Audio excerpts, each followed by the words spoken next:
Welcome to Audiobook Addicts. Prepare yourself for Lost Hearts by the master of ghost stories, M.R. James. When a young orphan arrives at a sprawling ancient estate, he expects a quiet life with his eccentric cousin.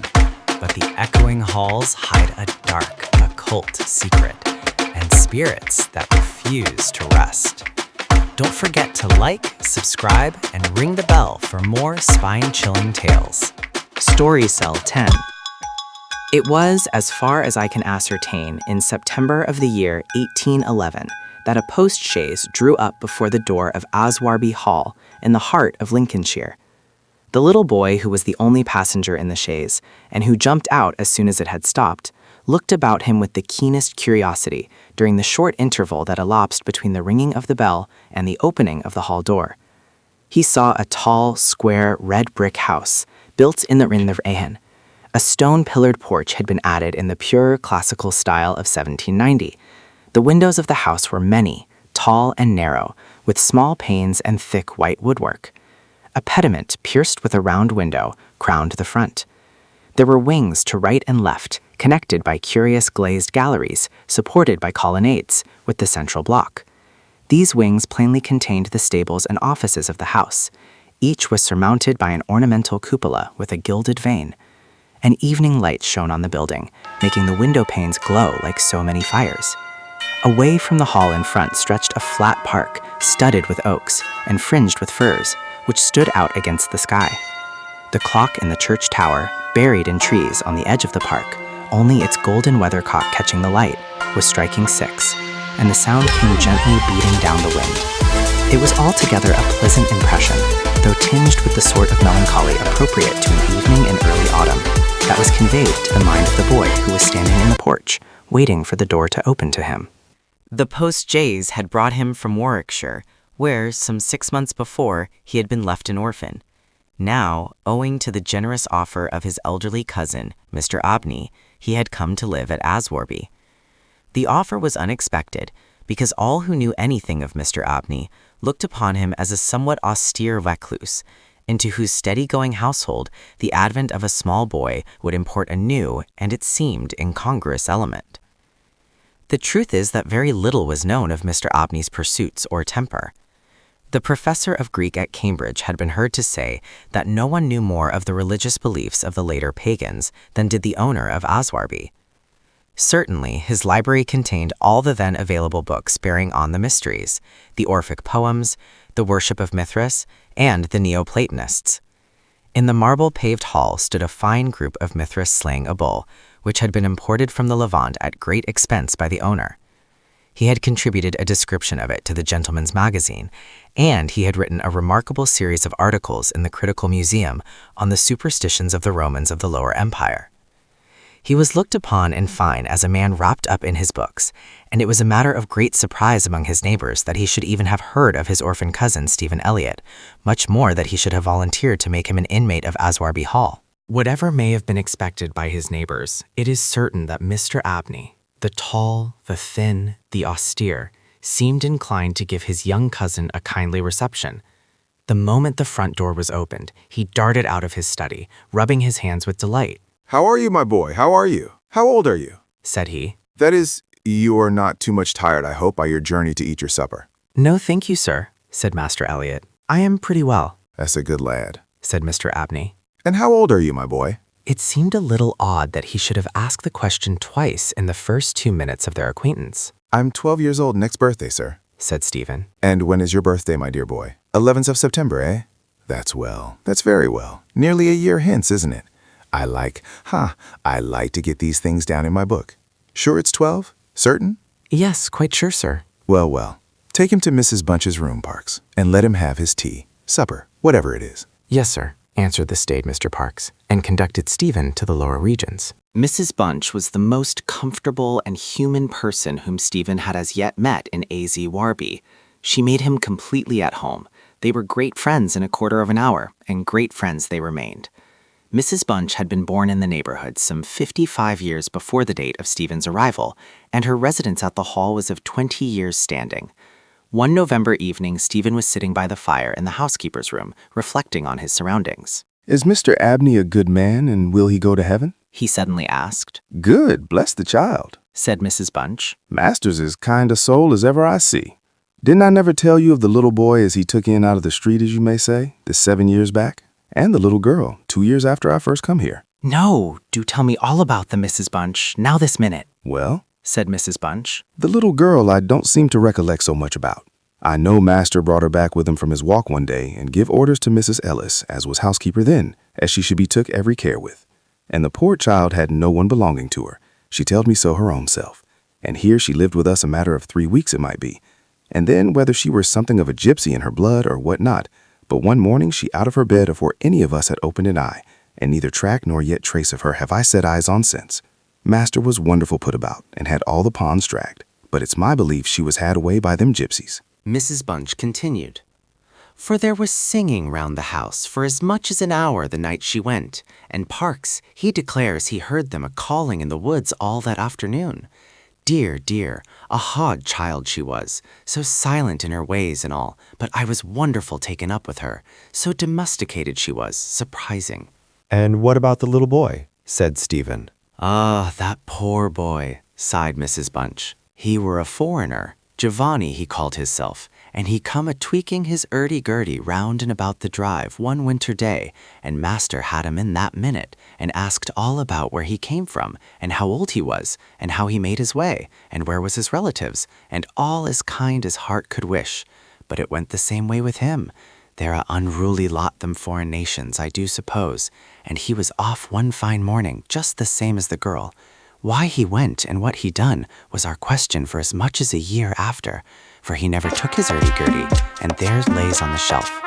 The remainder of the evening was spent by Stephen in miscellaneous cross-examination of Mrs. Bunch and in efforts to extract a tune from the hurdy-gurdy. That night he had a curious dream. At the end of the passage at the top of the house in which his bedroom was situated, there was an old, disused bathroom. It was kept locked, but the upper half of the door was glazed, and since the muslin curtains which used to hang there had long been gone, you could look in and see the lead-lined bath affixed to the wall on the right hand, with its head towards the window. On the night of which I am speaking, Stephen Elliott found himself, as he thought, looking through the glazed door. The moon was shining through the window, and he was gazing at a figure which lay in the bath. A figure inexpressibly thin and pathetic, of a dusty leaden color, enveloped in a shroud-like garment, the thin lips crooked into a faint and dreadful smile, the hands pressed tightly over the region of the heart. As he looked upon it, a distant, almost inaudible moan seemed to issue from its lips, and the arms began to stir. The terror of the sight forced Stephen backwards, and he awoke to the fact that he was indeed standing on the cold boarded floor of the passage in the full light of the moon. With a courage which I do not think can be common among boys of his age, he went to the door of the bathroom to ascertain if the figure of his dream were really there. It was not, and he went back to bed. Mrs. Bunch was much impressed next morning by his story, and went so far as to replace the muslin curtain over the glazed door. Mr. Abney, moreover, to whom he confided his experiences at breakfast, was greatly interested and made notes of the matter in what he called his book. The spring equinox was approaching, as Mr. Abney frequently reminded his cousin, adding that this had always been considered by the ancients to be a critical time for the young. 2 incidents that occurred about this time made an impression upon Stephen's mind. The first was after an unusually uneasy and depressed night that he had passed. The following evening, Mrs. Bunch was occupying herself in mending his nightgown. Gracious me, Master Stephen, She broke forth rather irritably. how do you manage to tear your nightdress all to flinders this way? Look here, sir, what trouble you do give to poor servants that have to darn and mend after you. There was indeed a most destructive and apparently wanton series of slits or scorings in the garment, confined to the left side of the chest. Long, parallel slits, some of them not quite piercing the texture of the linen. Stephen could only express his entire ignorance of their origin. But, he said, Mrs. Bunch, they are just the same as the scratches on the outside of my bedroom door, and I'm sure I never had anything to do with making them. Mrs. Bunch gazed at him open-mouthed, then snatched up a candle, departed hastily from the room, and was heard making her way upstairs. In a few minutes she came down. Well, she said, Master Stephen, it's a funny thing to me how them marks and scratches can have come there.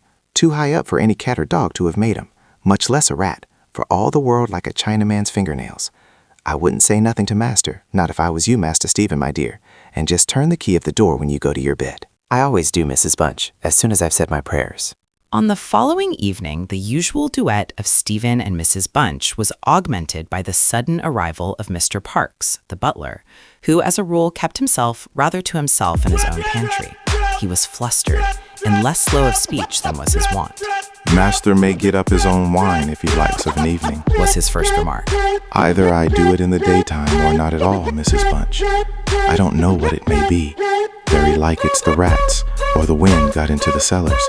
But I'm not so young as I was, and I can't go through with it as I have done. Well, Mr. Parks, you know it is a surprising place for the rots, is the hall. I'm not denying that, Mrs. Bunch. And to be sure, many a time I've heard the tale from the men in the shipyards about the rat that could speak. I never laid no confidence in that before, but tonight, if I demean myself to lay my ear to the door of the further bin, I could pretty much have heard what they were saying. Oh there, Mr. Parks, I've no patience with your fancies. Rots talking in the wine cellar, indeed? Well, Mrs. Bunch, I've no wish to argue with you.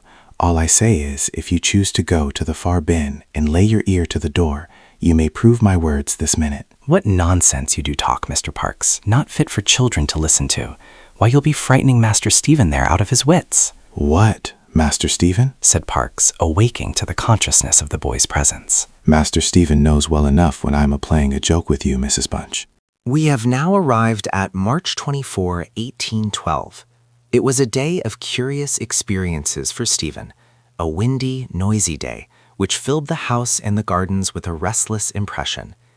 As Stephen stood by the fence of the grounds and looked out into the park, he felt as if an endless procession of unseen people were sweeping past him on the wind, borne on resistlessly and aimlessly.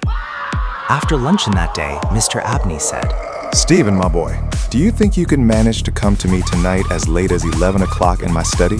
I shall be busy until that time, and I wish to show you something connected with your future life, which it is most important that you should know.